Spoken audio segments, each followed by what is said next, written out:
Alrighty tighty. It's Tuesday morning, almost 11:35 in the morning. Took me a little while to get up to speed here, but you know, it's a holiday weekend.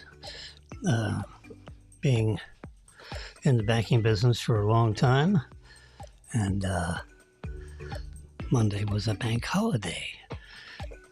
So Marilyn was home and Jimmy was home, and you know,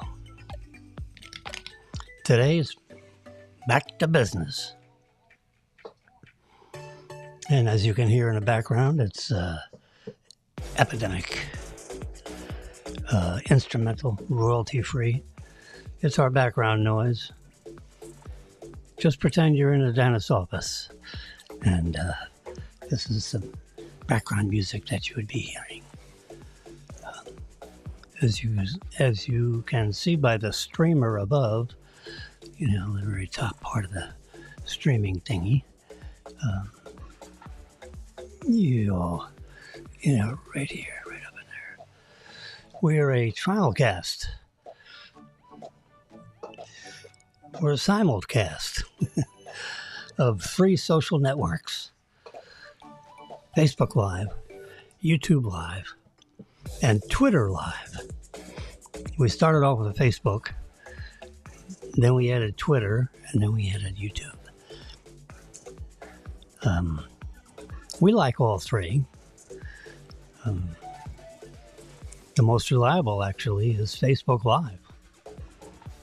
But you should take a look at the YouTube Live version of the same simulcast. The handle is @ FAU4U. FAU, the number 4, the letter U. And that's the same for Facebook. The handle is @ FAU4U. The only oddball is the one with Twitter, the X. Because it's Jim W5596 with a capital J and a capital W. Jim W5596. And where'd the 5596 come from? Well, if you had a touch-tone phone, you know, 559 is JLWN. And the M is Maryland. JLWM. That's the 5596. If you had a keypad on your phone. Because it is an odd combination of numbers, 5596. JLWM. If you were to push a touchpad, you see the corresponding numbers to the letter J. It's a 5.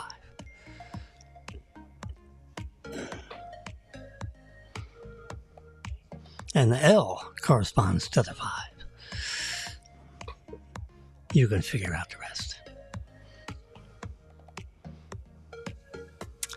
I wanted to show you this little doodad.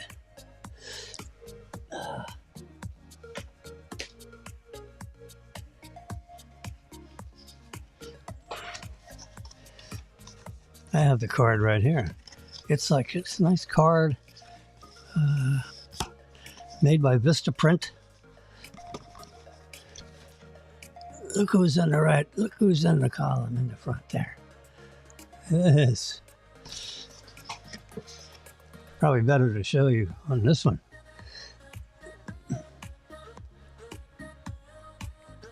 There we go. Jim and Marilyn. I made these up. That's a handy little card. I live in a building with 200 residents in it. And usually when you see me, you see Marilyn. And text or call Jim about your technical issues. Then we may schedule a suitable daytime to visit. There's my phone number. House call, $77. Just an elevator ride away. And need help with your technology and your apps, your iPhone, iPad, Android, Mac, PC, Wi-Fi, whatever kind of issues you have. I should be able to handle it. And then there's a little biography there in that upper corner, right there. Jim Wilson has many years of experience in helping thousands of seniors and adult FAU students with iPhone, iPad, Androids, Mac, PC problems, training plus solving many technology issues. Served as adjunct faculty at Florida Atlantic University for the last 21 years. At the FAU College of Science, teaching digital photography and image editing classes. Photoshop Express app for iPhone, iPad, Android, and PCs.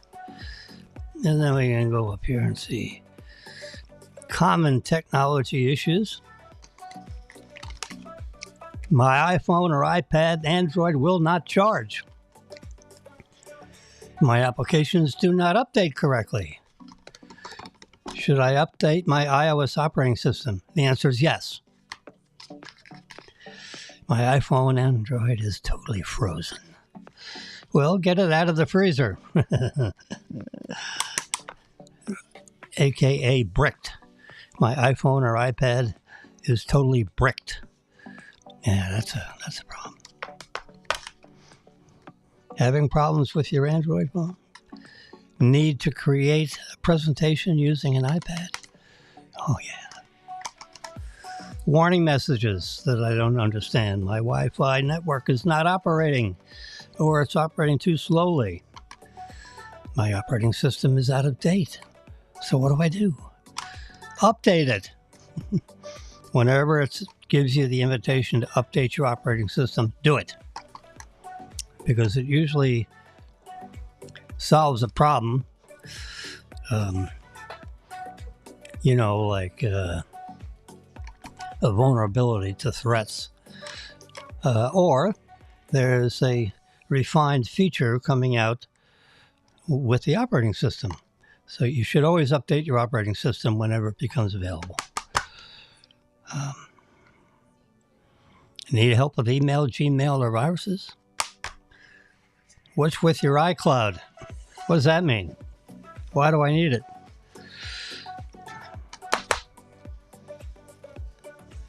So that's house calls.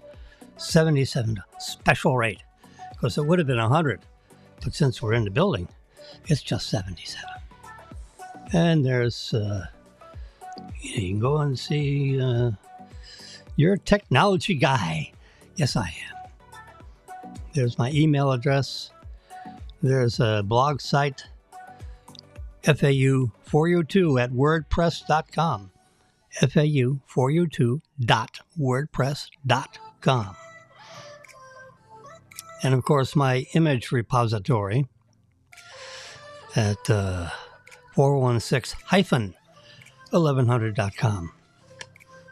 How about that? I have used my phone number and my email address, my image repository, and my phone number. There it is. It's all the same. Anyway, so I've had a number of people call me, text me, help. I can do it. I should be able to do it.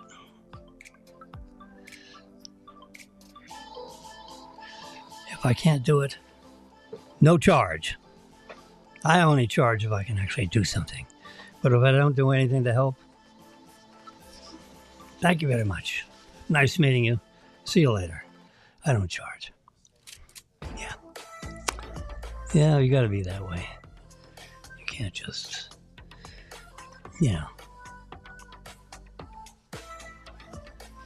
take someone's money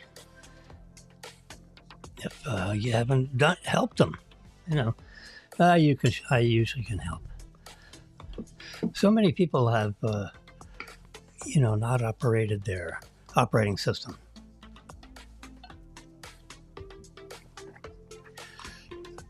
Fortunately, with Apple devices like iPhones or iPads, it's easy to update your operating system. And the vulnerabilities, it's not very vulnerable. It's usually a very stable, almost like a military system. Hackers, you don't read about hackers. Matter of fact, the FBI can't even hack you. There's only one way the FBI can get in your phone, and that is if they pay over $1 million to a company in Israel, and they have a system of getting into the phone. Yeah. Leave it to the Israelis. They're brilliant. I used to teach high school math.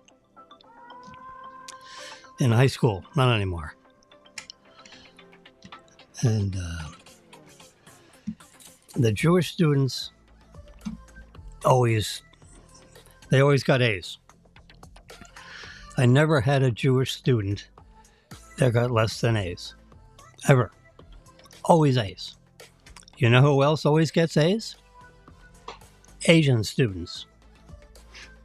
Chinese, Japanese, Korean, South Korea, you name it. The Asians always get A's. They don't talk much, They're pretty quiet, reserved people, students, and the Jewish, unbelievably smart people. And there's, in their families, there's, because I have, Jewish friends with kids, their families expect a lot of their children. So there's a high level of expectation. So that, that rings true with the way they behave in school. There's a high level of expectation. The parents expect them to get A's. It would be a disappointment. It would be an embarrassment to the family name if they didn't deliver academically, athletically. Whatever challenge they face, they do well with it, in the world of education. And of course, with the current war, they're, dealing with Hamas. They're routing them out. And if you look at a map of Israel, they started from the north and they just ground them down going south. With all the tunnels and all the, stuff. And they have, one big city to go through with about 1 million people in it. And Hamas, they're sheltering themselves. Can you believe it? They're hiding behind the skirts of the Palestinians. They're using the Palestinians to protect Hamas. Hamas is protecting themselves with Palestinians, surrounding themselves with women and babies so they don't get shot. And the Israelis are just picking them off, It's disgusting. Man's inhumanity to mankind. It's unbelievable. But, the Israelis are not going to stop until they get through all the cities and all the tunnels. They just discovered 6 dead bodies in a tunnel that they recently took over. And every one of them shot in the back of the head. Just line them up like,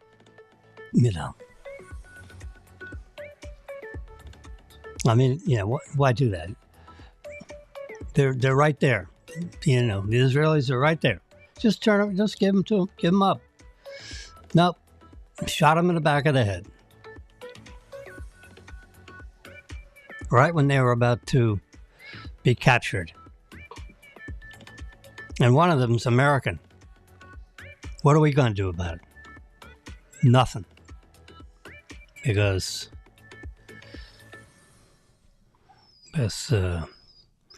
our vice president running for president, she didn't have the guts of it.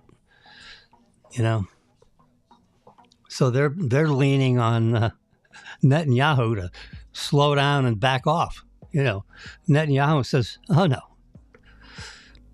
I'm not going to stop the war. I'm going to finish it, and I'm going to finish it by routing out every one of those Hamas and capturing them or killing them, like the inhumanes they are."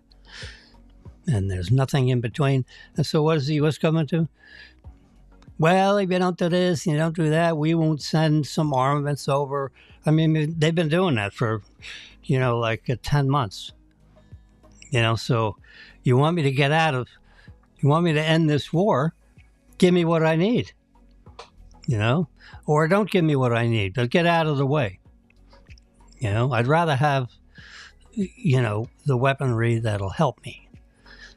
But if you're not going to give me the weaponry that'll help me, then get out of the way,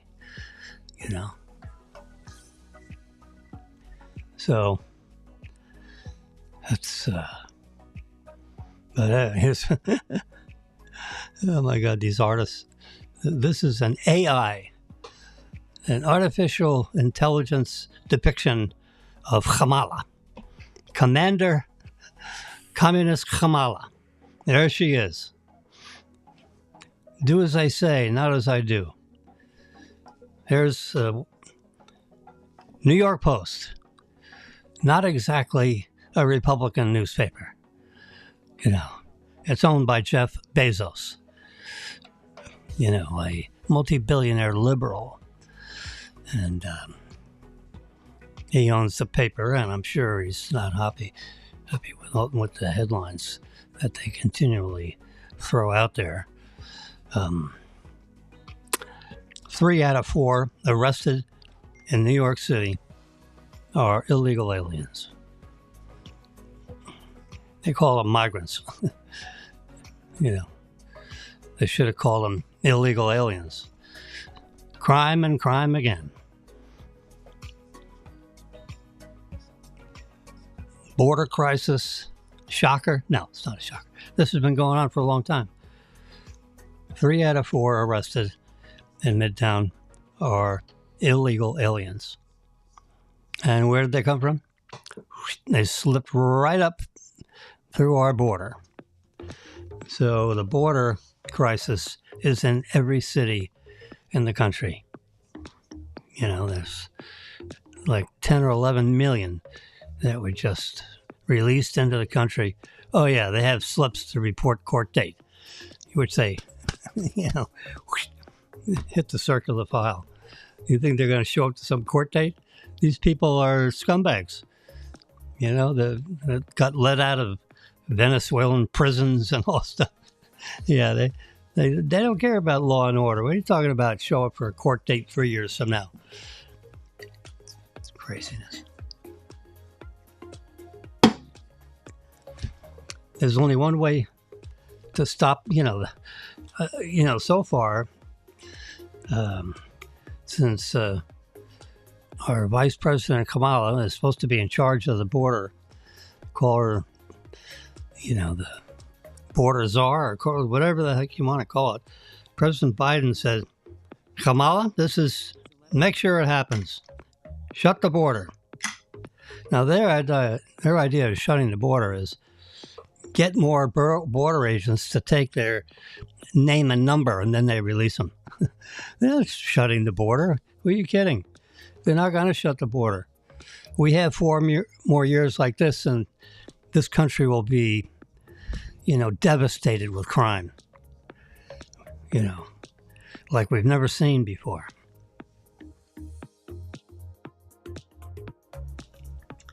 So,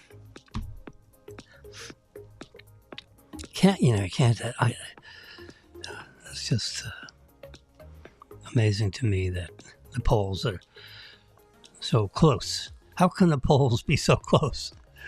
I mean, really. You like spending $4 a gallon for gasoline instead of $2, or instead of $1.98? You like, paying $6 for a dozen eggs instead of 3? Food is, forget this 20% increase in pricing over the last 3 years. It's 100% when it's food. If you just look at the food bill, your food bill is 100% higher than it was 3.5 years ago. Now, she could bring it down, big time. Drill, baby, drill. She could drill, baby, drill. She won't, but she could. So, and if she says she's going to, she won't. And drill, baby, drill means drilling in government property. Private property, people are drilling, and they're making a fortune. Because we're not drill, baby, drill, so we're exporting more,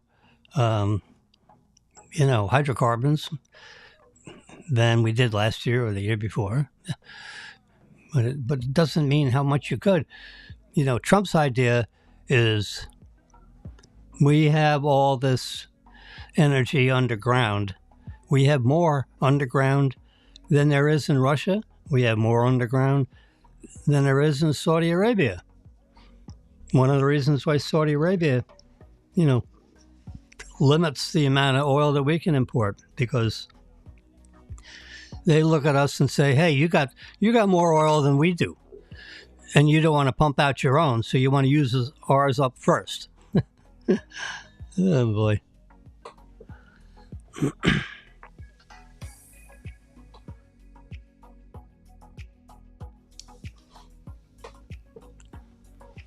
Anyway,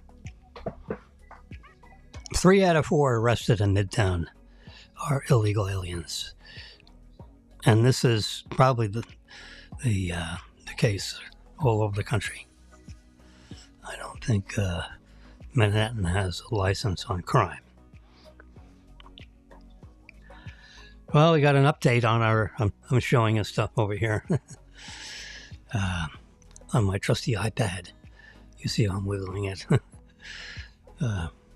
This is an older iPad, and I'm using it as a display item with my little broadcast here. Got my soundboard over here, which mixes the epidemic instrumental with my magical voice, heard all over the world. It actually is, with these social networks. You could be in London, you could be in Qatar, you could be in the country of piano, or you could be right down the hall, or you could be across the street, or anywhere.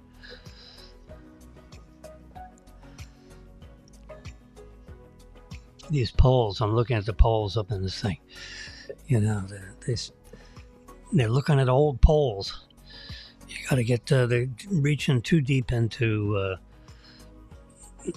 August.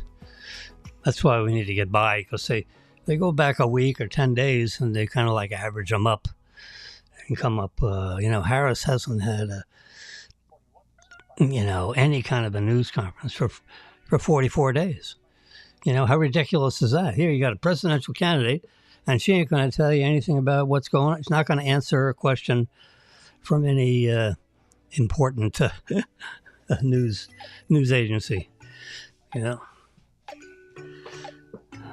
amazing. And then everyone, oh yeah, man, she's going to be great. Oh, it's amazing.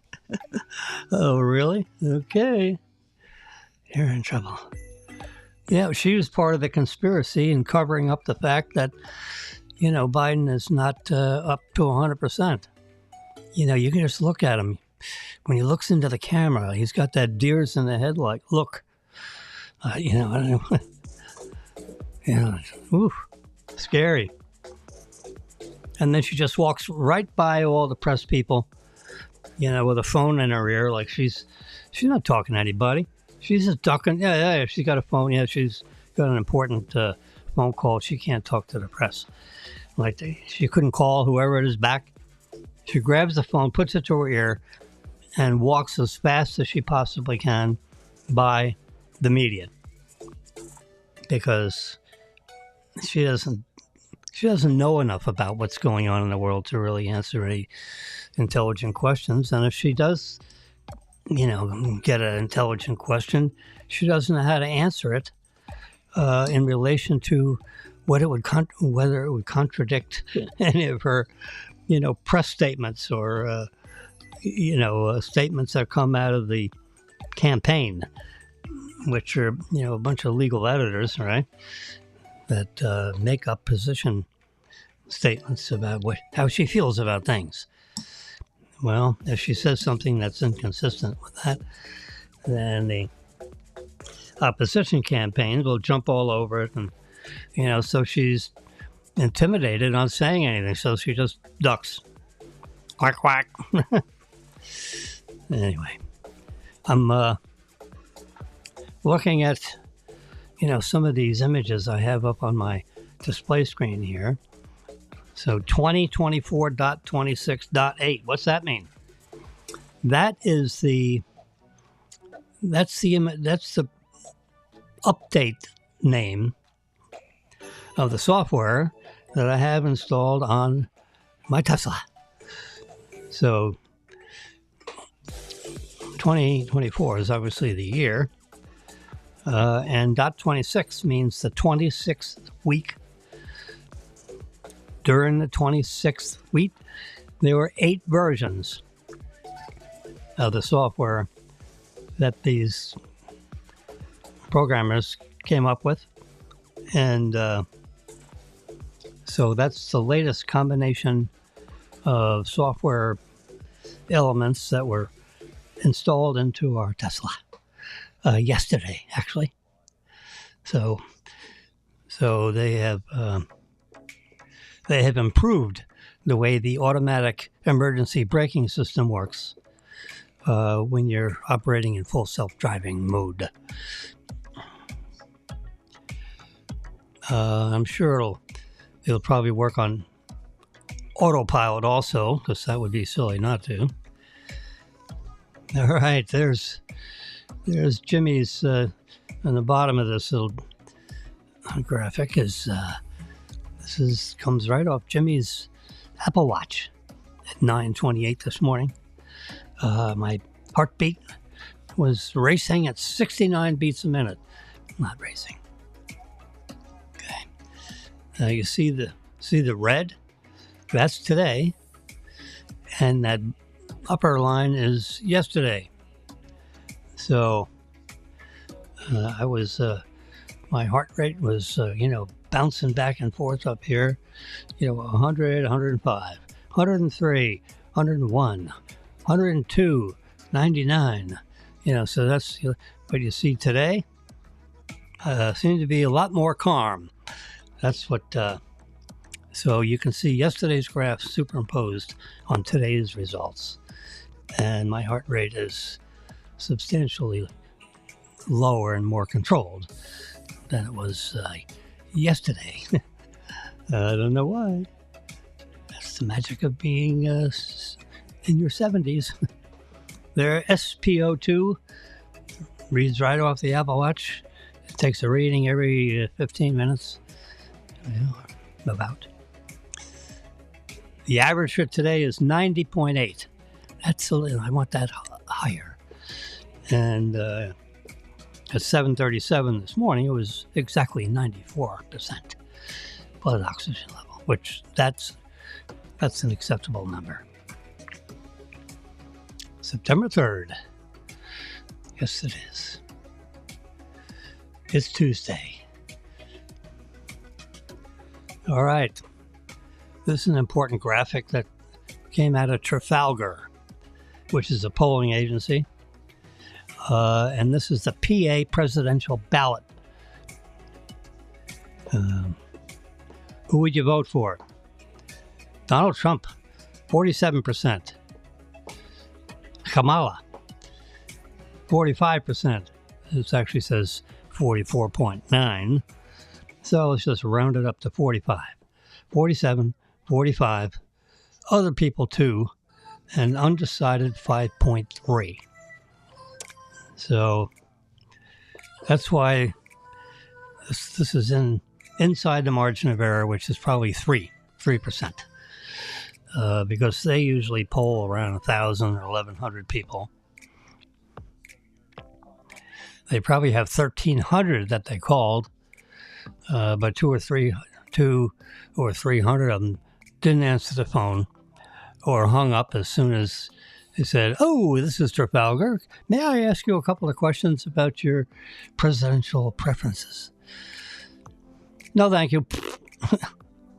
So that's a hang up, so about 25% of the calls they make don't go through, either because the phone wasn't answered, which they must advance to the next phone number on their list, or they got hung up on. Anyway, there's 2% down here, the little green one. That could be RFK Jr.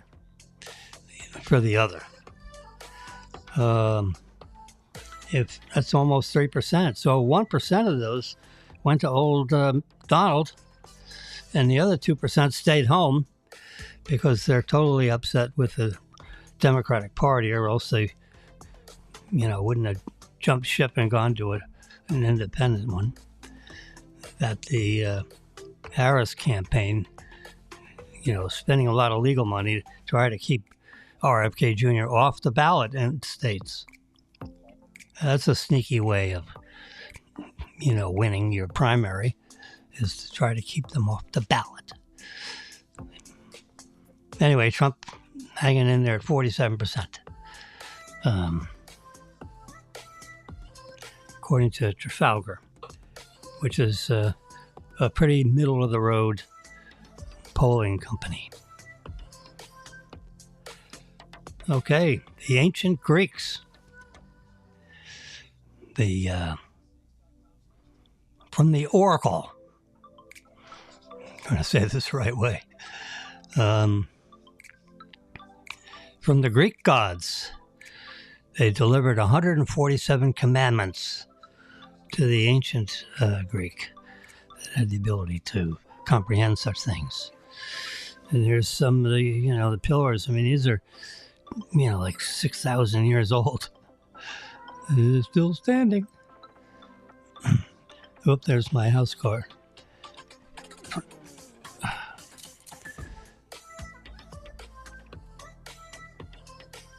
There you go. Here's the Greek God. There's the Greek gods thing. There's the picture. Amazing. Wouldn't you like to go back in time and see what that was like? So here's, if you have the ability to pronounce these words in the ancient Greek language, which I don't know what it is, praise virtue. Keep the future's uncertainty in mind and prepare for it. Do not believe or trust in luck. No. It's nice to have luck, as long as it's good luck, because you can have bad luck. So don't always believe in luck, because it could be bad luck. Accept or undo tolerate your destiny or your fate.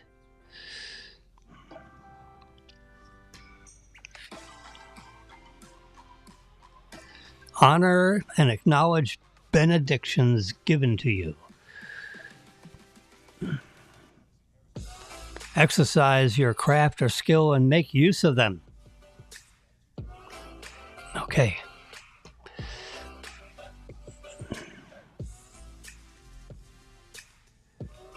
Help your friends. Love friendship. Favor your friends. Preserve or protect your friendships. Always be there for your friends, particularly if they need you. Teach or educate the younger ones. Teach and educate your children. Seek wisdom. Never get tired of learning.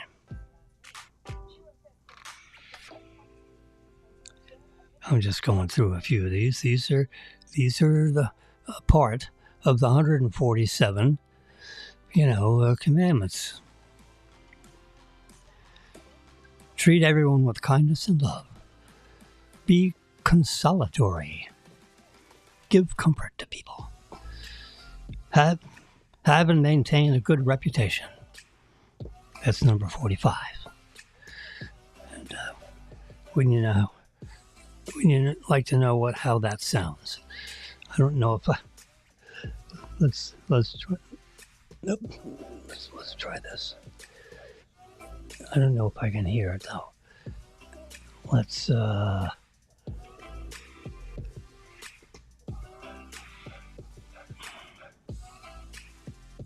search the web.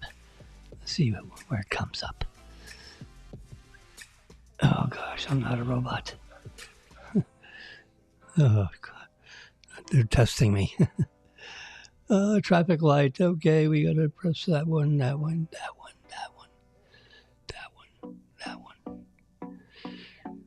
Oh gosh. Let's just say next.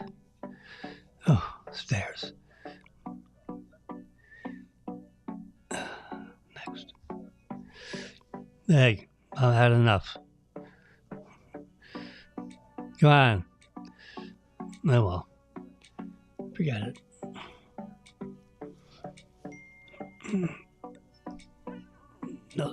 No good. We'll go back to here.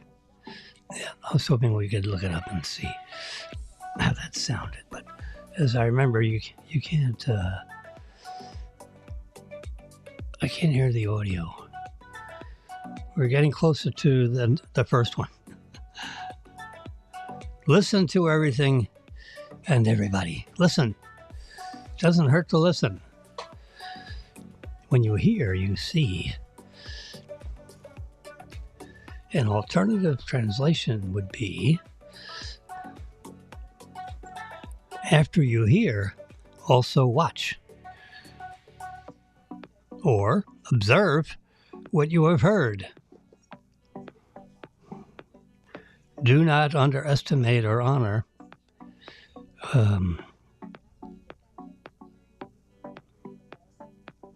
do not underestimate honor/merit. In other words, never deprive yourself of the possibility of something better. Don't be a person of low expectation. Praise the good. Listen to everything and everyone. To converse with all. In other words, be open to talk to everybody. This is rough translations from those ancient Greek carvings. Act with awareness and knowledge. Whoops.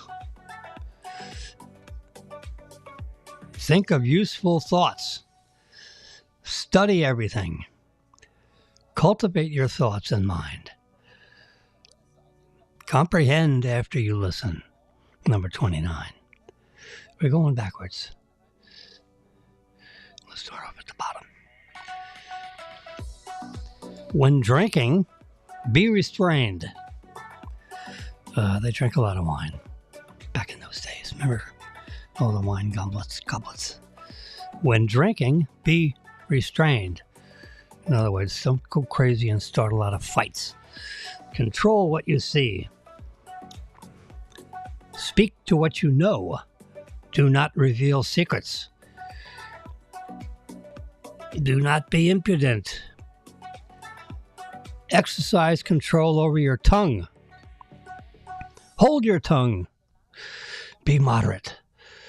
This is the last 4 or 5. Speak with gentleness and kindness.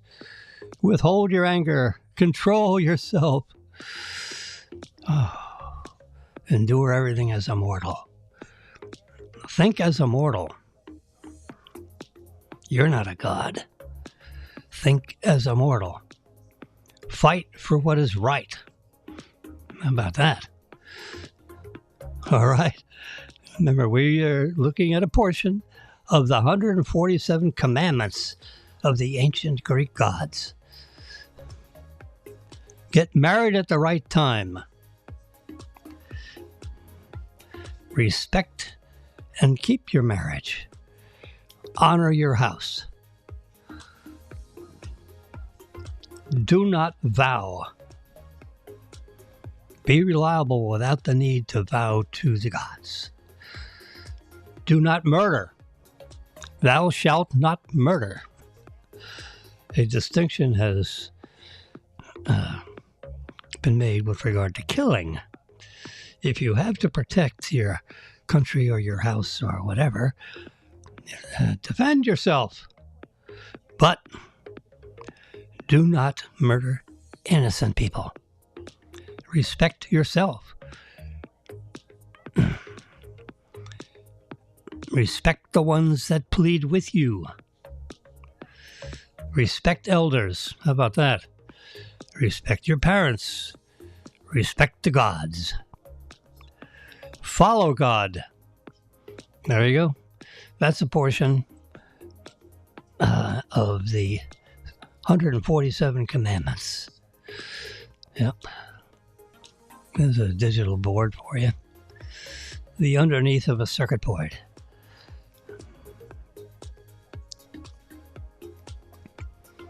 Project 2025.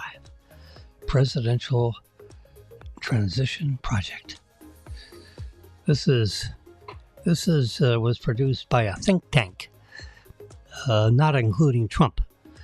So this is hard. My imagination is the hard righties, and in my opinion, hard righties are just as obnoxious as hard lefties. You know, because they're way over there on the left side, and these guys are way over there on the right side. There's a think tank in Washington, unaffiliated with Trump.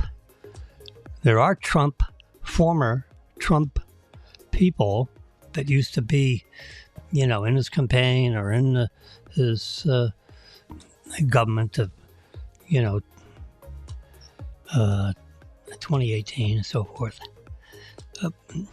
That got fired or whatever. But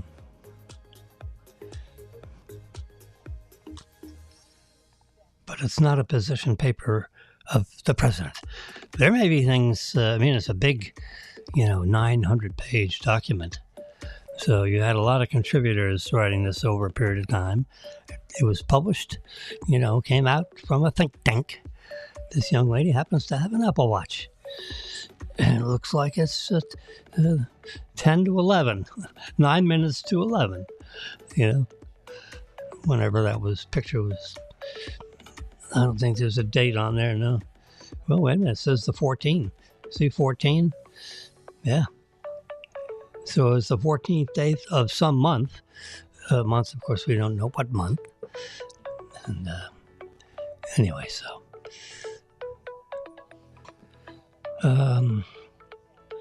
this is an article that you may or may not be interested in, but the solar panels have just been releasing new photovoltaic finishes on top of on top of the panels. It's a material that absorbs most of the red and infrared light.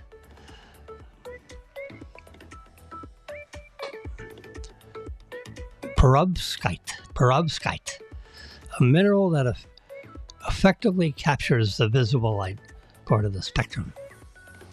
That's so it makes brings the efficiencies of the panels up to about 23%, which is really quite high when you think of it's just laying out there in the sun, and it's got a 23% efficiency level of converting all the energy in that light into electricity, into a direct current, which then is usually channeled over towards storage cells like lithium ion or lithium phosphate or whatever. This is the inside of a Gulfstream 700, if I remember correctly. Look at the size of that window. Yeah. It's a private. Oh, darling, I think I'll lay down for a moment. I guess you use Velcro to keep you in there. She decided to watch a little TV. Got a large screen TV there. Gulfstream. There's two seats over here and one seat over there. You can unfold your tray table. This is the tray table. It unfolds and it completely goes from one side of the plane to the other. Obviously, the galley is in front of them so that the stewardesses don't have to climb over that thing. There's the galley. And there's the tray table. So they can, it's a fairly capable galley. You're not going to barbecue a steak in this airplane, but you can, reheat just about everything and throw it out there on the plates and serve. There's the Gulfstream 700. See the G700 on the tail? Yeah. All you need is, if I remember correctly, $80 million, and you can have one of these of your very own. Notice it's got the winglets on there to save. It makes the wings a lot more efficient, and you save about 6% of your fuel cost if you have install those winglets instead of just wingtips coming to the hard edge. Those winglets save energy. I read it's about 6%.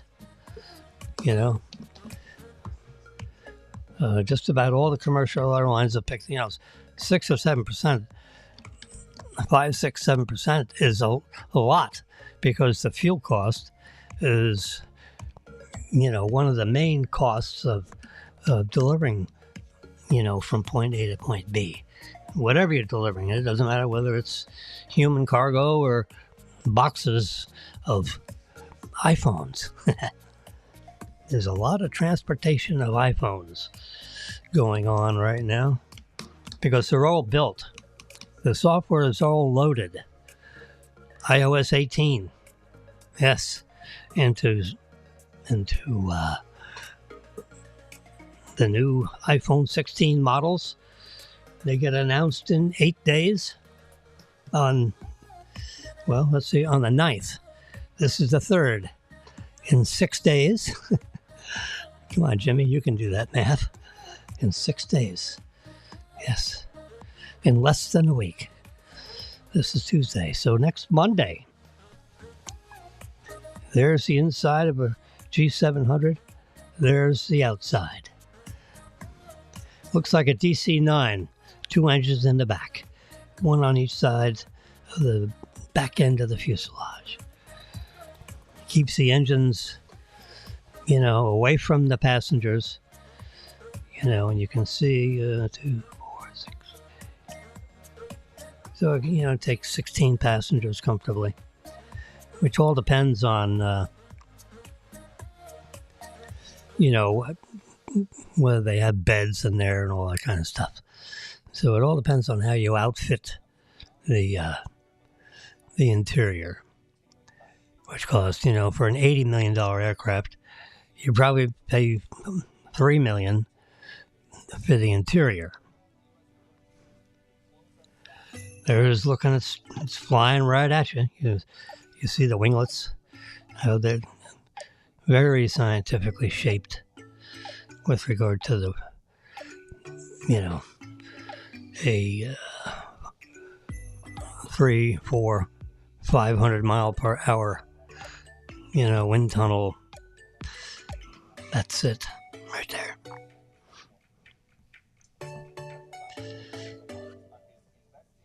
There's a look at the belly. There's a look at it. Look at that. I believe that's Jeff Bezos's plane. He has one. That's his. Now, you have to look at the nose carefully. It looks like it's a real, there you can see the cockpit in this dark blue area. So you can see, but if you don't notice that and you just see this, it looks like a flying needle. Yep, that's the G700 right there.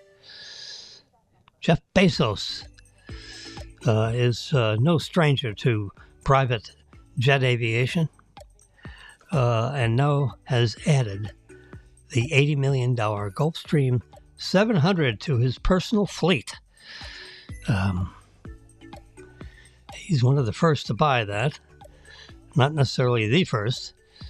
It was spotted at the Van Nuys Airport in Los Angeles.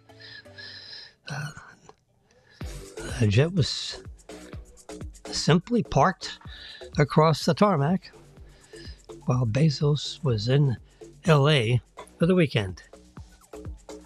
Honey, let's go to L.A. for the weekend. Let's take the G700. Why not? And there it is. There's the plane without the headlines. There it is. Looks pretty nice. And it looks like it needs some image editing because it looks kind of dull. Let's brighten it up a little bit. How about a little more? There we go. Now we got it bright. That's not so bright. That's bright. Yeah. AI. Artificial intelligence. I can tell you, folks, that AI has been around a long time. The only people that didn't know it is the media. Your thermostat in your house, apartment, condominium, whatever, your thermostat has artificial intelligence. It has algorithms. We've heard that word too, right? Honey, turn it down to 70. So you turn the dial from 75 to 70, and all of a sudden, things start happening. The compressor starts to compress. The evaporator coils start to get cold. The fan is blowing cool air into your living quarters, and wherever your condensing coils are starts to expel heat because you feel warm air coming off of the condenser coils. Why is that? because the Freon has sucked up some heat from the living quarters. Now that feels like cold air, but actually it's the reverse of hot air because the evaporator coils are actually absorbing heat, because when you blow air, when you blow the ambient air over the condensing coils, the Freon is absorbing heat. That's it. And then it comes over to the compressor side of the coils, which is the unit that sits either on your roof or on the side of your house. And if you put your hand over there, over the airflow, after it blows by the condensing coils, you feel hot air. The ambient air has been warmed. Well, it's been warmed in a proportional amount of the amount of heat that has left your living quarters. It's pumping. That's what they call it, a heat pump or a cold pump.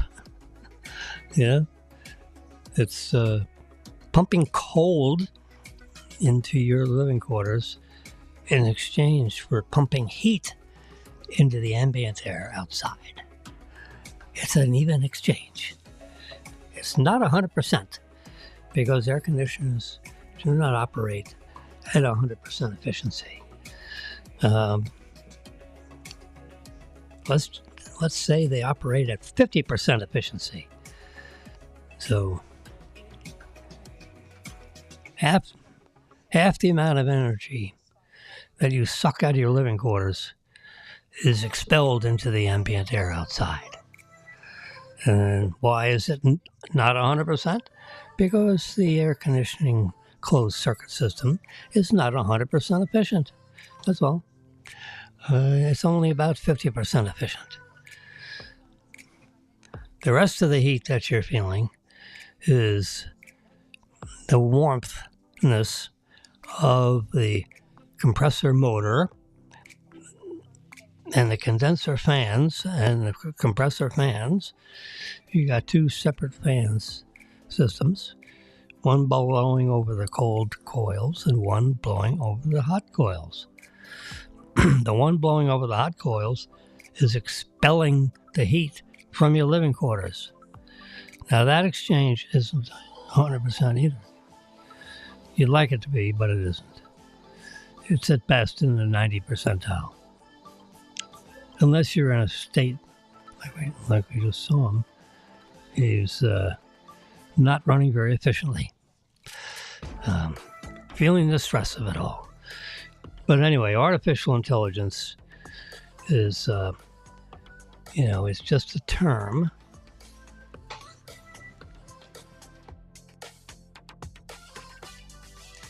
That the media said, oh, that's artificial intelligence? Yeah. Like this is something that's going to take over the planet. And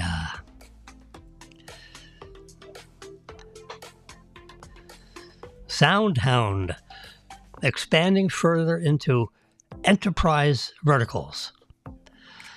See, now there has a couple of vocabulary words which I don't understand exactly. That's the one thing, you take these sociology classes and they come up with all these terms.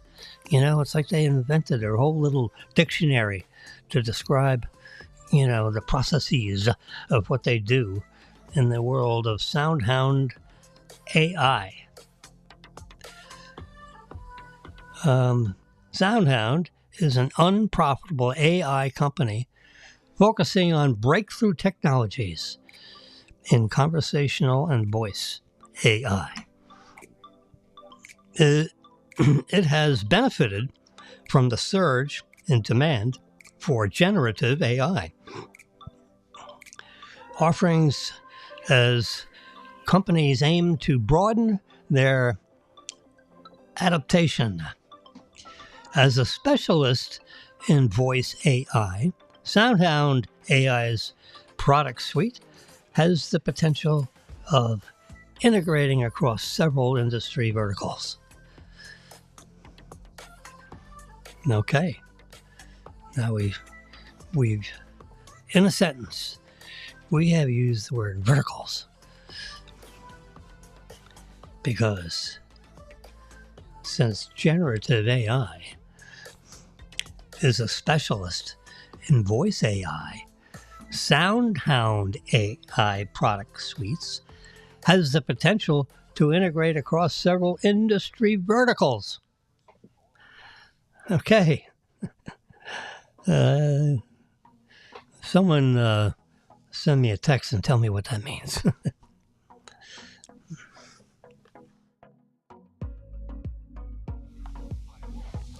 How dangerous is it really to visit Key West during hurricane season? Well, Key West is very low. Low. You know, we're at or near sea level, you know. The margin for error in sea level is looks like about 6 feet. So if they have a surge of 10 feet, that means the water is going to come up to about halfway up, you know, the sliding glass window. So my suggestion is if you're going to stay overnight for several nights or a week or whatever in the Keys, be on the second floor. Eliminate a lot of flooding, you know. Unless you have a storm surge of, 19 feet, then of course that would drive water even into the top level or the middle level here. And if you go on the very top level, the problem with that is not so much of the flooding, but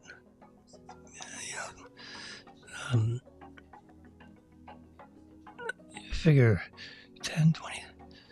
So the top floor here is 30 feet, okay, above sea level, or above ground level. So, and that's 6 feet above sea level. So it's 36 feet. So if the waves and all that are more than 36 feet, it's going to break this floor. I don't mean crack it. I mean break over it. Otherwise, it'll break under it. You can see they got a lot of wind, and the palms are, really bending over with, a lot of pain. So you got to be careful of Key West. I wouldn't say stay out during this season. Moving over to our solar system. How about that for a transition? Yeah, let's see what it's like on Mars or whatever. We'll just turn up the heat a little bit, literally. Darken the sky. There we go. Yeah. Where's the... there it is, shadow detail. We'll turn that up so you can see the planets better. There you go. It is a Mercury. Little tiny one, Mercury. It's floating around. Notice that there's only 8 planets. You got 1, 2, 3, 4, 5. Okay. And then on the Saturn side, going out, so you got 28 plus, plus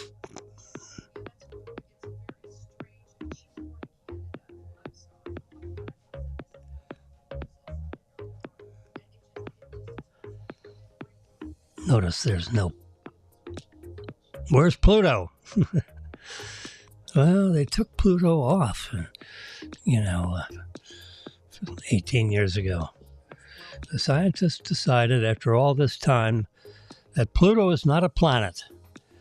It's some other body that's floating around in our solar system. Anyway, Pluto is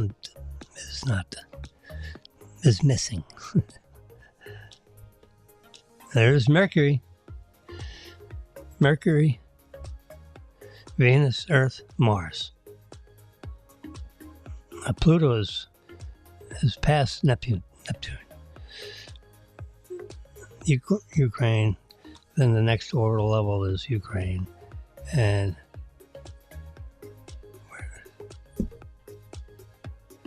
that's all I got to go.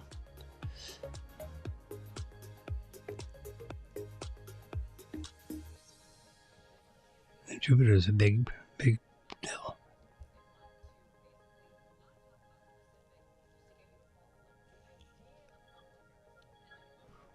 Yep. Here's some more AI stuff. There you go.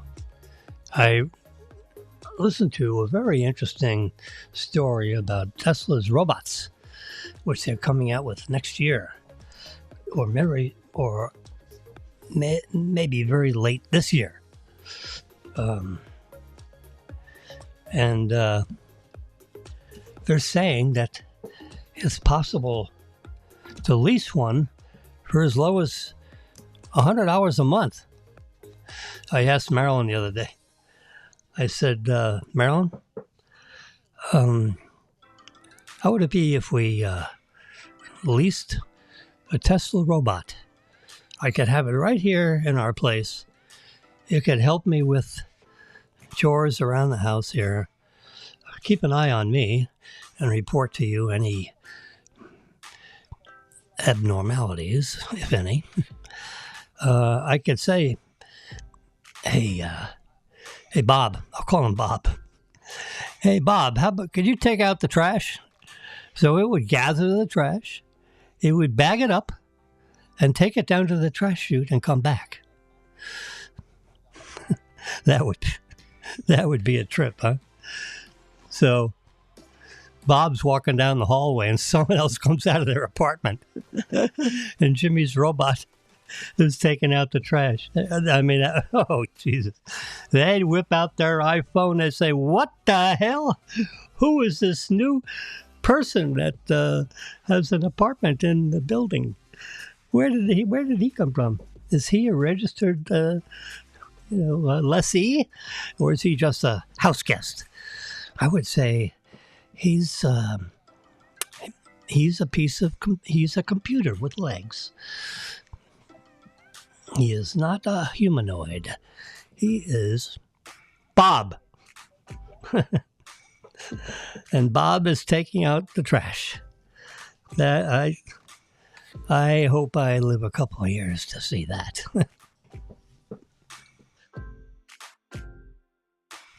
I just got back from my cardiologist, and he says, Jimmy, you look like you're in really good shape.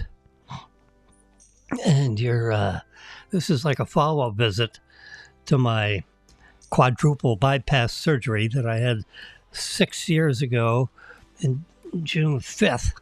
Oh, God, my back hurts just thinking about it. Because they cut you down the middle and open you up like a turkey, because they're going to put the stuffing in you or take the stuffing out of you, right from the middle of your chest instead of reaching down your throat. Thinking of a Christmas turkey, of course. Yep. Quadruple bypass surgery. Yeah. Ouch.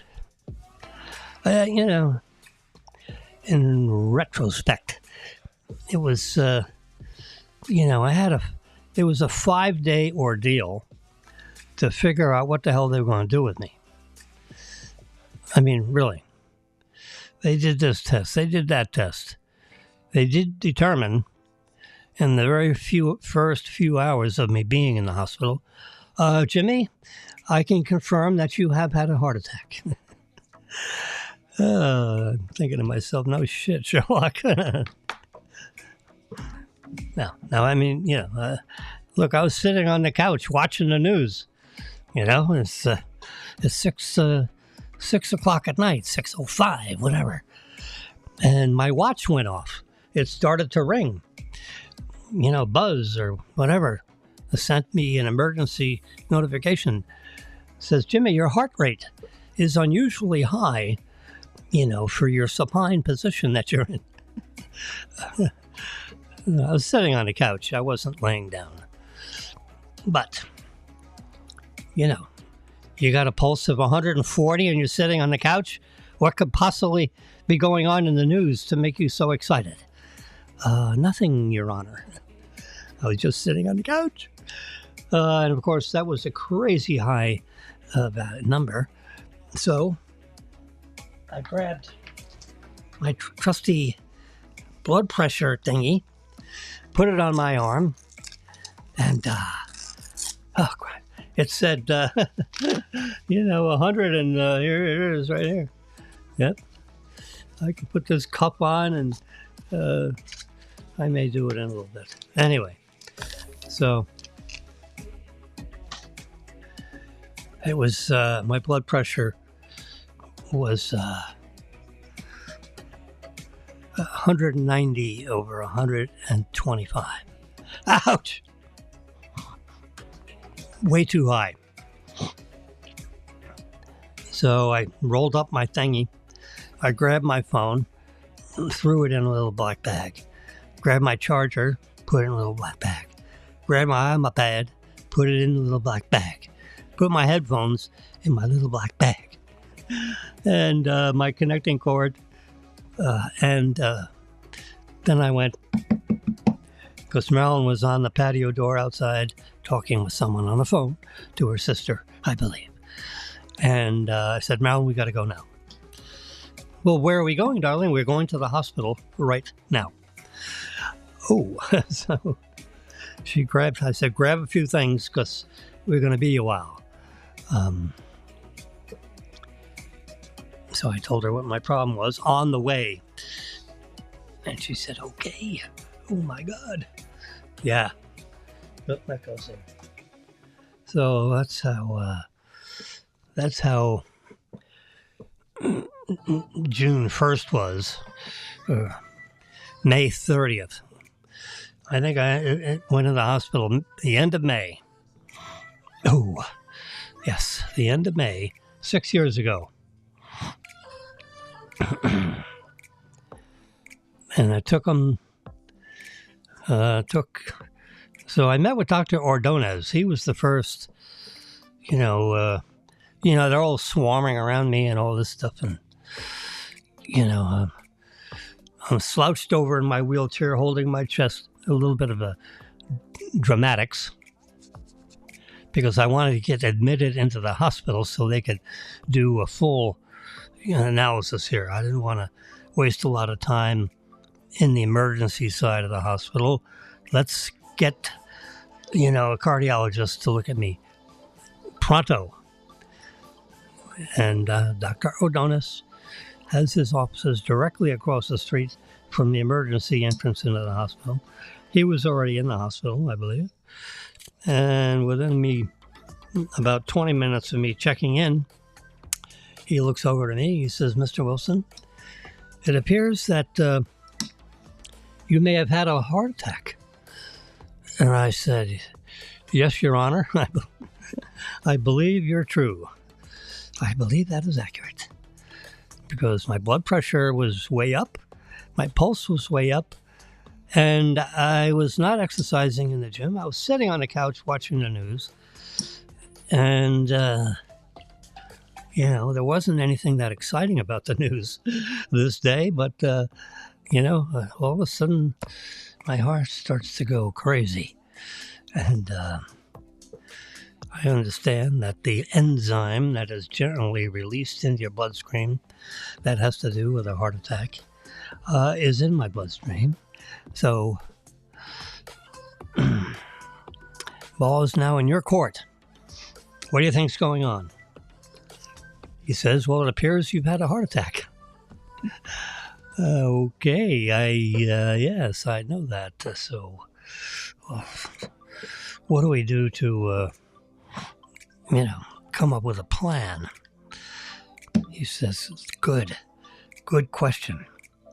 He said, I'm not ready yet to prescribe a plan, which it is my job as your cardiologist is to prescribe a plan to your cardiosurgeon.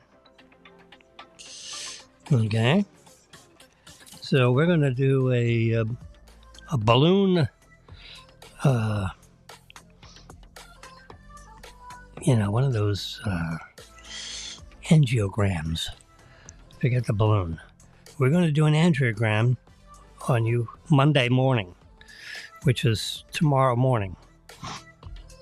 I must have gone in there Sunday night or something, because it seems to me it was a tomorrow morning we're going to do an angiogram. So they lay you down on the hospital bed. They give you some kind of a sedative, but something that won't disturb your heart rate or heartbeat. And then they do a little local anesthesia on your groin area. They find your femoral artery, which is a major artery that feeds, your entire leg muscles, calf muscles. That artery is a main artery. If you get shot in the groin and it hits your femoral artery, you better stick your finger on it. Otherwise, you'll bleed out. So in about 30 seconds, you'll be half dead. And another 30 seconds, you're dead. Because you won't have any more blood to pump. You'll be sucking air, so to speak. Anyway, so then they stick this tool inside your groin. And then they start piping in this wired, because the camera's on the end of this little wand. So it's about the size of this cable right here, if you probably can't see it. I can't see it. Anyway, it's smaller gauge than the straw, because remember, it's inside the femoral artery. And we're going to follow that artery. We're going to stick this thing up your groin. And it's going to go all the way up inside your chest and loop around into your heart and take pictures, still images and video images of your primary arteries and all that kind of stuff. Now remember, an artery is on the pressure side of the heart, and veins are on the suction side of that pump. So this thing that's inside of your artery is slowing down the blood flow on the femoral side. But it's not going to slow your heart down with regard to pumping blood to the rest of your vital organs. Your left leg is going to, you're not going to be able to jump around on that leg while we're doing this because there's not a lot of blood servicing the muscle. So, everything on the left side of your legs will be on pause for a minute while we're using the femoral artery for our photography of the day. So he did it. He did the whole thing, and Marilyn is somewhere nearby, and then while I'm kind of like coming to, because there was some kind of a sedative that I was given. In the meantime, he grabbed Marilyn and took her in, and showed her on live TV what he saw, and he's pointing out all this stuff, and Marilyn is, looking at it nonplussed. Not exactly sure what's going on, but she's listening to him, And I said, so what did the cardiologist?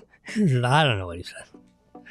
He said, you got a problem here, you got a problem there, you got, over 80% blockages in these two arteries, and you got, about 75% blockage in these two arteries. You're 90 in those two, and you're 70 in these two. So, you need multiple bypass surgeries. And he's going to study the films, and he's going to talk to you right away in a minute.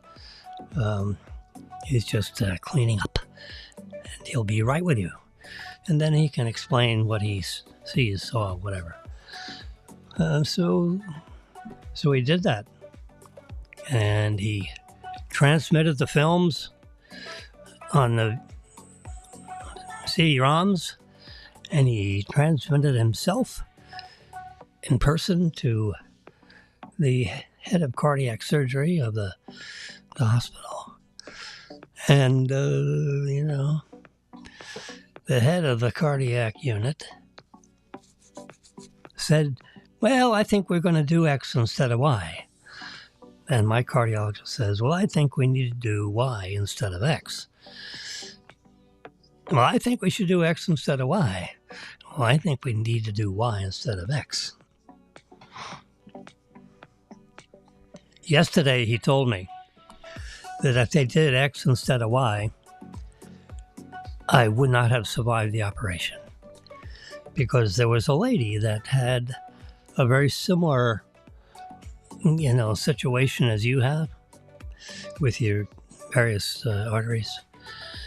And the cardiac surgeon wanted to do X instead of Y. And she died on the operating table. And my cardiac specialist said, we are not going to do X because I'm not losing two patients. I've just lost one because he wanted to do X instead of Y. We're going to do Y.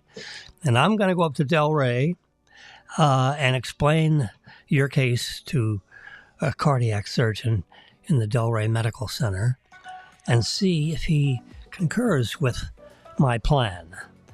Because I've done 4,000 or 5,000 of these, and my job is to outline the plan.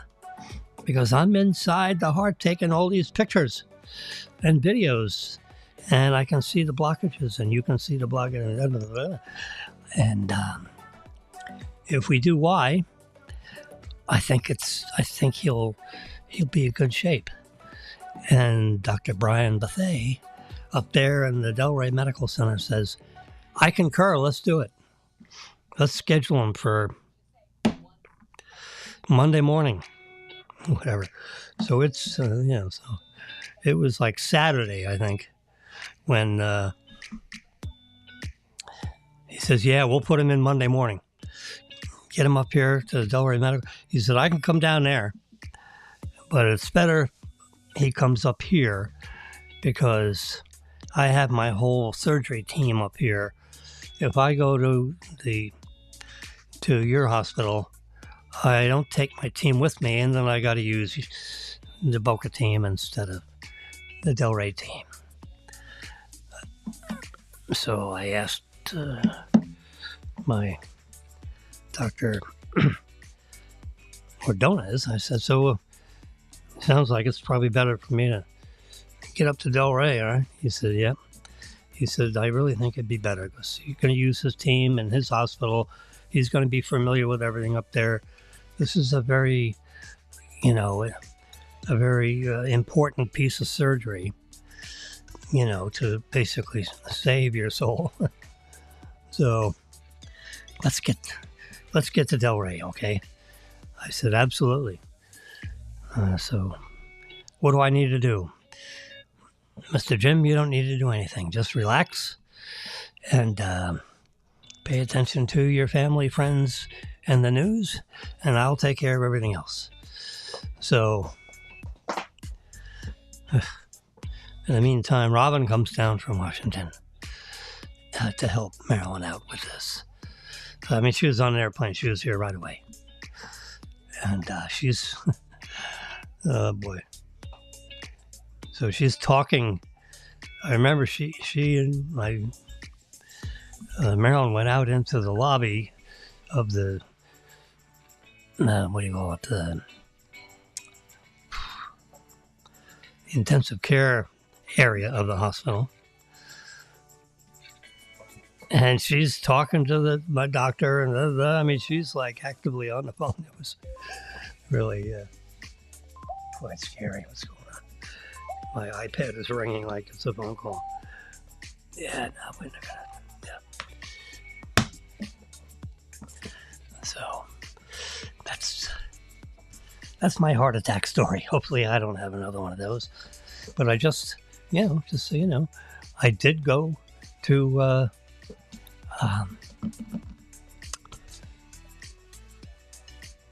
I had a visit with my cardiologist. Friday, I guess. Soon. A few days ago. And he said, boy, you look really good. You sound real good.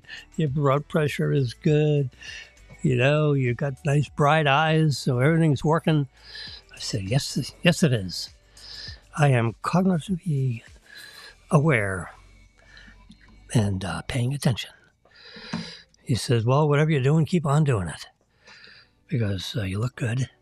And I've listened to what I need to listen to.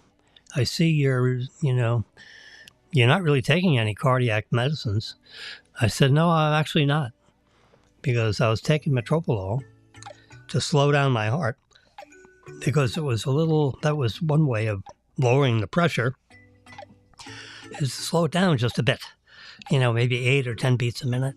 I said, but I don't need that anymore because my heart is beating quite normally as to, the heartbeats, pulse. He said, yeah. And your blood pressure is like perfect. That could be the blood pressure of a 35-year-old. And you're more than twice that age. So that's a good thing. I said, I know. I'm really quite surprised. I said, I'm not surprised because I take readings of myself, and sometimes they're higher, and sometimes they're right on what you see now. So that's good. Yes. So I wanted him to prescribe me to go to the Drummond Medical, the exercise center associated with the hospital.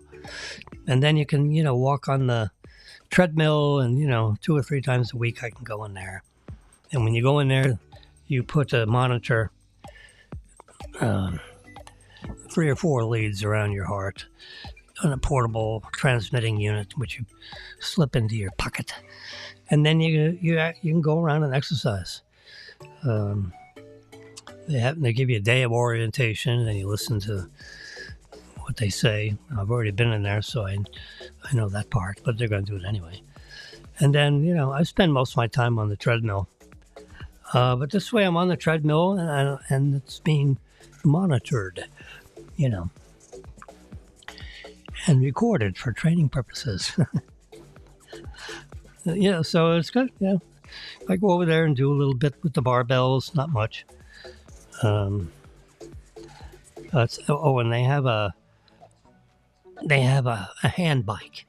Where you do this. So they got like pedals, and there's a certain level of resistance, so it's a good way of exercising your upper body. So I do that, and the treadmill. As a matter of fact, I treadmill until one of the arm bikes gets open, and then I sliver over to it, working my way between machines, and get on the arm bike, and then go back to the treadmill, and then I go back to the arm bike. So you're exercising your upper body, and then you're exercising your lower body, and you alternate that twice. And by the time I get done with that, I've got an hour. So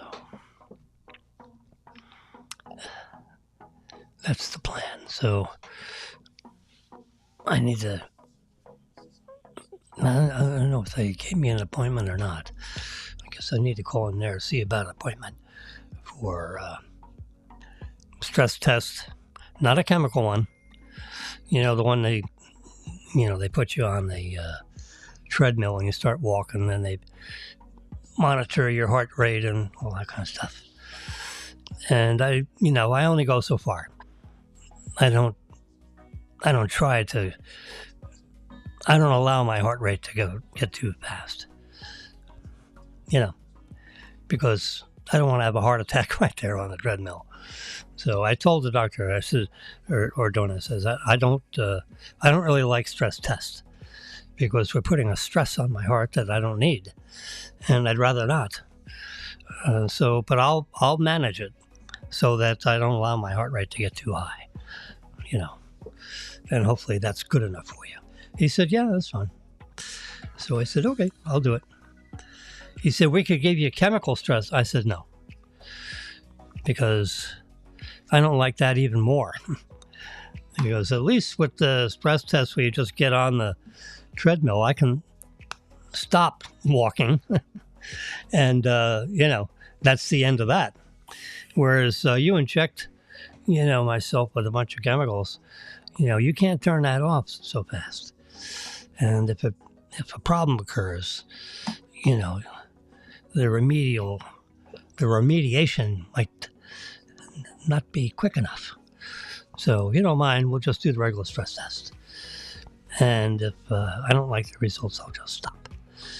And whatever that is, if the results are sufficient for you to make a recommendation for me to get prescribed into, the clinic thingy next door, then good. That's what I want. Because it'll be helpful for my overall health. And I'd just like to get back in there and create a habit of going in there. Particularly since I'm now 6 years post-op. They should be happy to see me. I was, I don't know if the same people will be there. But I do, enjoy doing that. Okay, let's see what's going on here.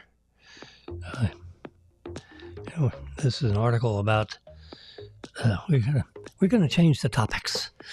Get off of me. We're gonna get off of me and talk about charging Tesla cars. Over the years, charging speeds of at stations for electric vehicles have been a topic of debate. How much time does it take to get you full? So, they have the V3 chargers and they have the V4 chargers, which are super powerful. From a 20% battery to a 90% battery takes about 30 minutes. Okay, which is pretty, so if you're on a trip,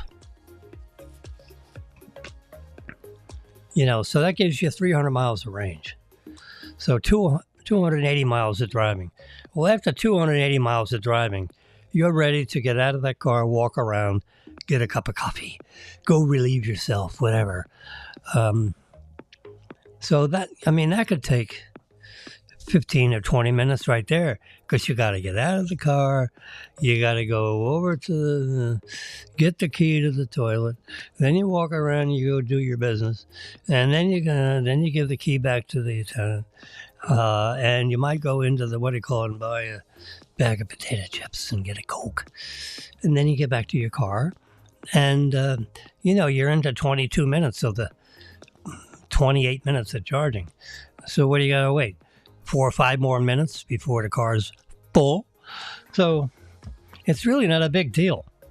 You say, I'm not going to wait around a half hour. Of course not, but you're going to go pee, and then you're going to go to there, and then you're going to get a bottle of soda, a bottle of water, whatever you're going to get to hydrate yourself, and maybe a bag of chips, or Fritos, or, Cheez-Its. Oh my God. Whew, I love those little doodads. So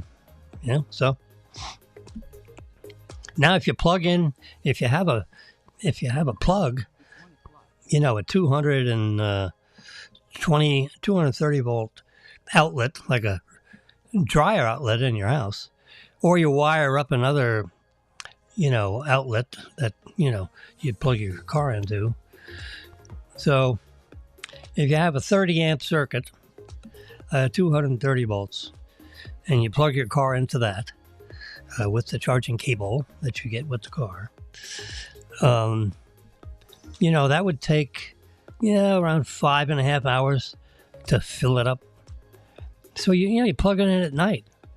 You're sleeping in the car, by 2 a.m. it's fully charged. You plug it in at 5 p.m., by 2 a.m. it's done. Just making stories up. But that's it. So every day, in theory, you could plug it in every night, and you'd end up with 250 miles of range. Because if you're going to plug it in every night, they prefer that you don't charge it past 80%. Well, 80% of what?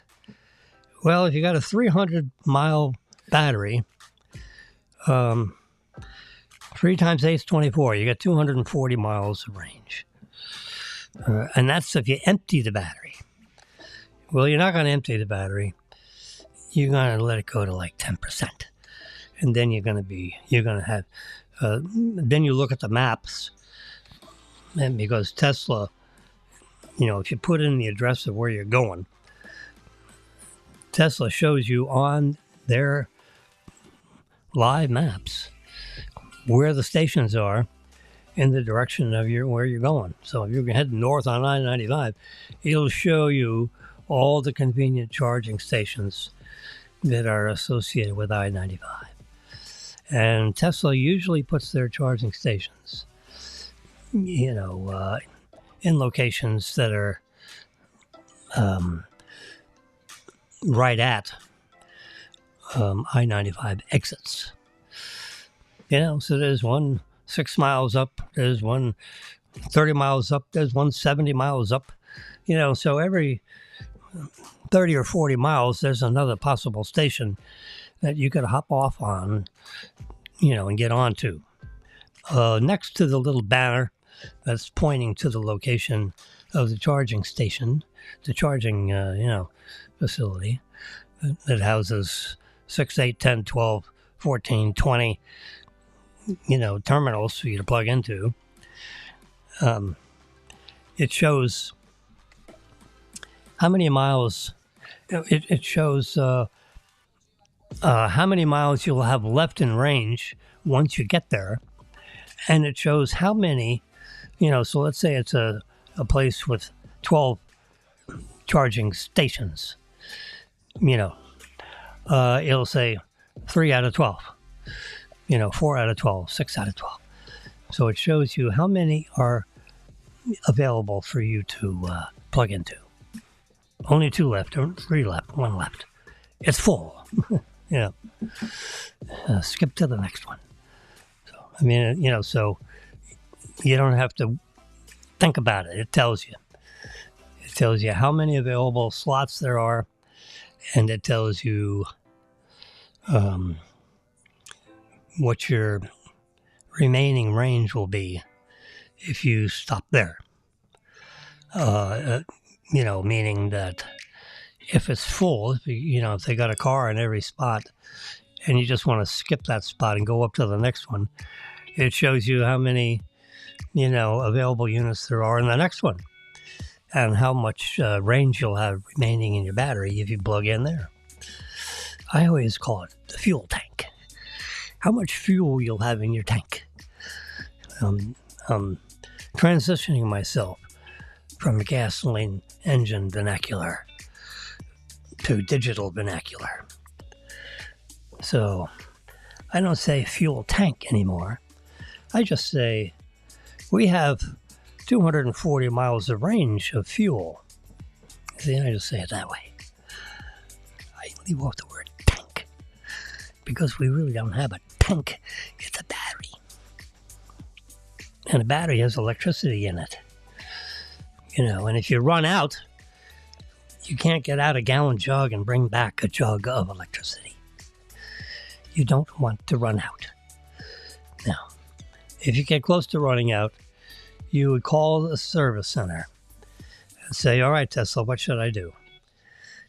My fuel gauge says I've got 5 miles of range left in there, and it's 10 miles to the station. What's the chances of me getting there? And he would probably say, well, if you're telling me you got 5 miles of range, and how old's the car? I tell him the age of the car, 2 years old. He says, okay, unofficially, you've probably got 15 miles of range beyond when it goes to 0. So if you got 5 miles of range showing, you probably could eke out 20 miles. I said, well, the charging station is 10 miles away, so I'd be going, my fuel gauge would say -5. He said, you're good. You'll get there, because we have plenty of evidence that the way these are set up, you've got 15 miles more range than the battery indicator, that the range indicator shows. So it's kind of like a little safety valve. So if you got 5 miles, you really got 20. So go ahead and get on your way and get up there and fill them up. So I actually got to 0 miles, and I was about 2 miles away from the place. And and I was just going to keep going. Yeah, I didn't need to call anybody to get and Marilyn's sister is in the back, and Marilyn's looking over at me, Jimmy, you're like Mr. Electric. What do you mean you're running out of electricity? Well, we went up and we back. I forgot my briefcase, and I had to go back. We had plenty of that. So, I lost about 30 miles of range because we had to go up and back to pick up my briefcase that I left at Bob's. True story.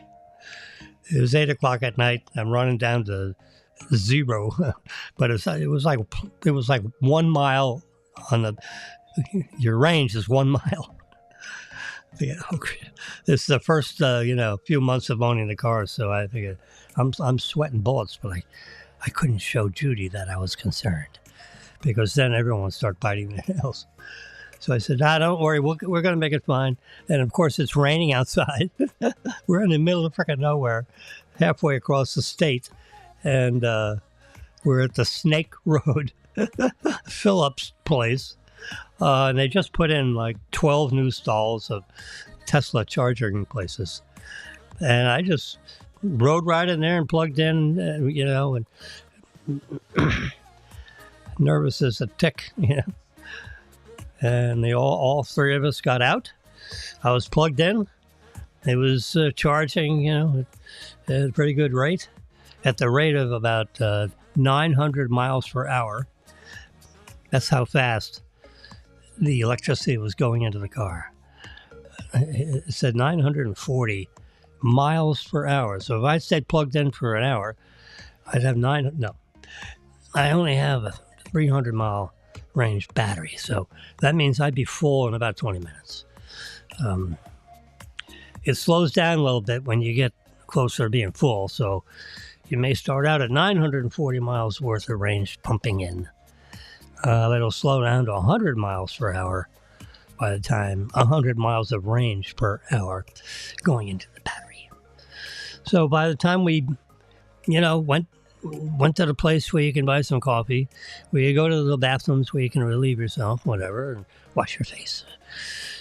So I got a Coca-Cola and I think a bag of popcorn, which is real tasty, that popcorn that you can get, at a fill-up station kind of thing.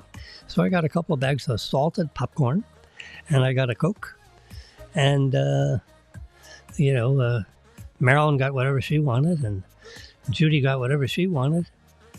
And by the time we got back to the car, I was ready to unplug and go on my way. I wasn't delayed 1 second, because I was going to do that anyway. It's not like we went over there and relieved ourselves because, for any reason other than the fact that when you're on a road trip, and we were going from Fort Myers back to Boca Raton, which is about a 180-mile drive, I think, yeah. 160-mile drive. You would stop halfway and fuel up. So in this case, I had to stop halfway. Yeah, I just didn't like to have a knife sticking in my ribs because I only had 1 mile of range. But that was the only upset, was the fact that I ran the juice down to near zero, actually beyond zero, and plugged in. And I told everybody when we were driving, I said, look, I've read 2 or 3 articles from 2 or 3 different people in 2 or 3 different parts of the country that have experimented with the range and have determined by actual procedure that they ran the car with a friend riding alongside of their car, same car, Model Y, and they ran it down to the point where the battery was over. And they got about 15 miles more range than it said on the wacko meter or whatever. Yeah. They didn't run it down to absolutely, because if you deplete the batteries all the way, you might ruin the battery. It may not be able to be charged up. So, but they got it down to, they know how to watch that. And they got it down to where the battery was saying, feed me. And they got an extra 15 miles of driving, that's a lot of driving. But anyway, so even though it says 0, it means, God darn it, don't do this again. You get, go ahead, you got another 15 miles, but plug in right away. And I told my passengers that I knew we would not have a problem getting all the way around Snake Road, but I was worried about it anyway.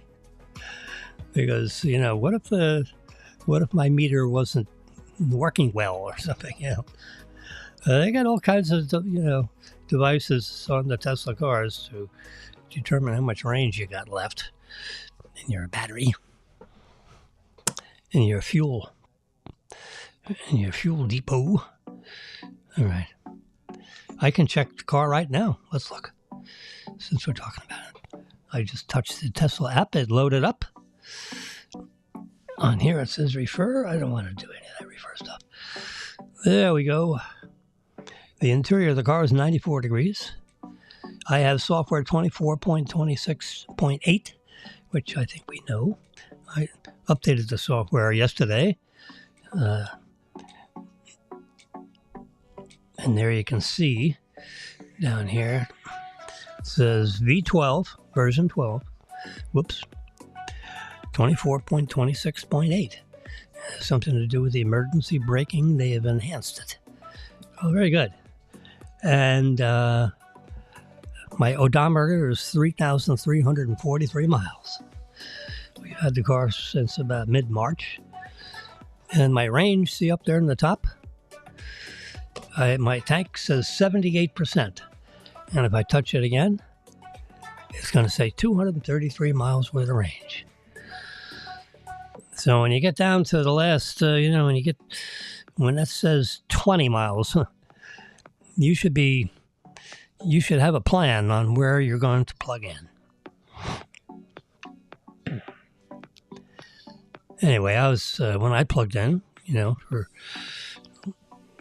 a couple of days ago, or yesterday morning, I drove it over to the supercharger because someone has parked in the parking space in my multi-car garage here, and I couldn't get to the plug. So I went to, the supercharger station on the second level of the Nordstrom's garage. Anybody familiar with that mall knows it's on the easterly portion the southeast portion of the mall, quadrant, if you will. And everyone knows where the Nordstrom store is. And this would be the garage that generally services the Nordstrom store, which is one of the core anchor tenants that's on the southeast quadrant of the mall. There are usually 4 stores that go around. There was a Sears, but they closed the Sears. And, so they have, I believe, a Macy's. They got the Nordstroms, on the northeast quadrant and the southeast quadrant. The southwest quadrant is Sears, and it's gone. And then there's, 800,000 square feet of local tenants, a third of which aren't there anymore because of Pandama. I think the local tenants have filled up quite a bit.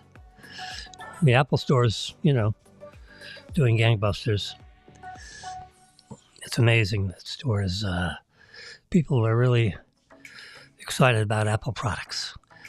And they don't give that stuff away. It's expensive stuff, but it's the best stuff that you can get as a consumer. It was highly, highly recommended and used in the educational world. I haven't read any reports on what percentage of the computers, are servicing undergraduates in computer laboratories in universities around the country. Is it Apple or is it Windows-based computers? I will ask that question of Siri. Not today.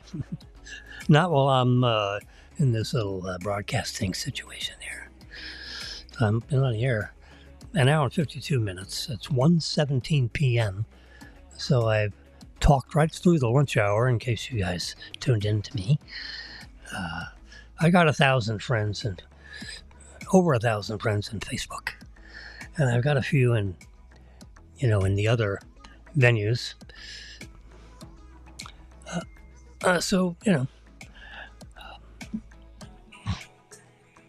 I'm probably going to wrap it up and grab a little, I have some fresh pasta that I've made up.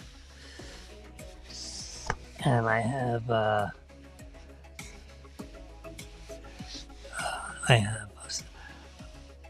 2/3 of a can of the large can of mushroom soup, meaning the 16-ounce can, maybe the 20-ounce can. I don't know, maybe it's 18-ounce. It's not the giant one that you see in a restaurant, but it's not the little 10-ounce can. It's not the standard size can that Campbell's soup comes in. It's the step-up size of that, which is like 1.5 cans of mushroom soup. So I use that mushroom soup and mix it with a couple tablespoons of chicken gravy. Would you believe that? So I add, I got about 6 ounces of mushroom soup, and then about 2 ounces of chicken gravy, Heinz chicken gravy, not turkey gravy, chicken gravy. And then I add equal part of water, distilled water. So 2 ounces of distilled water, 2 ounces of chicken gravy, and 6 ounces of mushroom soup. I mix that up with a hand whisk, and it's a nice thick mixture. And I put a handful of pasta in my yellow bowl. That's about this big in diameter. And, it's like a 3-cup soup bowl. And I fill it up with the pasta. I put it in the microwave so that it, about a minute and 30 seconds. Then the pasta gets warmed over. It's been, soaked in olive oil right after I finish. But, so these noodles are already cooked. I cooked them for 9 minutes, 10 minutes, drained them, put olive oil all over it, stirred them, in a wok, a big sieve. And then I put them in these plastic containers and put them in the refrigerator. So it was like 4 containers of pasta, 4 big containers of pasta. So I use about 40% of one of those containers in my soup bowl. Put it in the microwave, warm them up. And then I pour the blended mixture sauce, spaghetti sauce that I made up, which is made up of mushroom soup, chicken gravy, and distilled water. So it'd be 4 ounces of gravy and distilled water. Adding that to 6 ounces of condensed Campbell's mushroom soup. I mix that up, put it back in the microwave for another minute and a half. And by the time that's done, it's up around 145 degrees in temperature. Toss it around a little bit, it's ready to eat. And how does that sound? Sounds like a plan. So I've got my lunch plan figured out. So I'll have that lunch at about 1:40, and I'll watch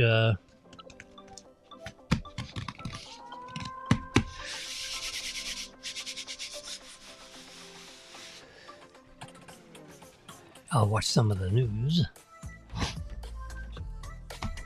And I wish you a good Tuesday, and I'll catch you. I'm either going to get you very early. No, I'm probably going to get you in the afternoon, because I have my cleaning people that come in tomorrow, and they come in around 10:30. So all morning I'll be gathering up trash and stuff for them to deal with, and close up this, open up this, and early in this afternoon I'm going to go across the street, and I got to hit the ATM machine and get some cash so I can pay the cleaning ladies, something for their efforts. All righty. So with that, I'm going to bode you a goodbye, and I'll turn up the music for about 20 seconds. And then you'll hear the audience leaving with an applause. And have a great day. Bye-bye.